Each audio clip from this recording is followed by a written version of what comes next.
Panumọ́ àbòkì bábo wíjọ́, panumọ́ àbàfẹ́kì bábàfẹ́ fọ́hùn. Nǹkan tẹ́ fẹ́ gbọ́ nìyẹn àbí? Ẹ lè rí gbọ́ jọ, ẹ lè rí gbọ́. Mo fi máa pàrọ̀ fún yín, ẹ lè rí gbọ́. Panumọ́, gbogbo ẹ̀yin olólùfẹ́ Muyiwa Ademola, ó yẹ ẹ̀yin dá o. Ẹ bọ́ síbí náà, kẹ́ ẹ jẹ́ a jọ wo sinimá eléyìí, Panumọ́. Ṣẹ́yìn ń retí apá kejì, àbẹ́ ẹ̀ retí apá kejì, àbẹ́ ẹ̀ tí ẹ̀ tí ì rí Panumọ́.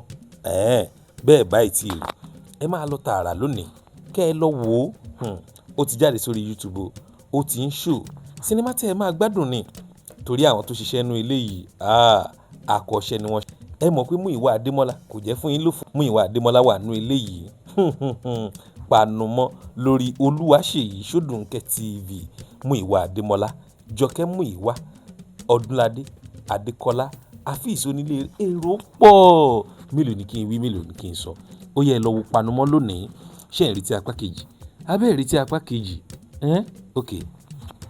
Panumo 2026 is a deeply emotional Yoruba drama that explores the fragile line between love and control, truth and deception. The story of Tofunmi reminds us that sometimes the greatest obstacle to happiness is not the world, but the people closest to us. A powerful narrative filled with family tension, hiding secrets, and painful revelations. Sinimá yìí, ẹ̀yin náà lọ wò lónìí, ẹ gbádùn ẹ̀ dáadáa. Ẹ mọ̀ pé lẹ́yìn ìtàgé, a kì í fún yín ní ṣáà. Sinimá táwa náà wò, tá a délé fọwọ́ ẹ̀ sọ̀yà, òun la máa ń fún yín.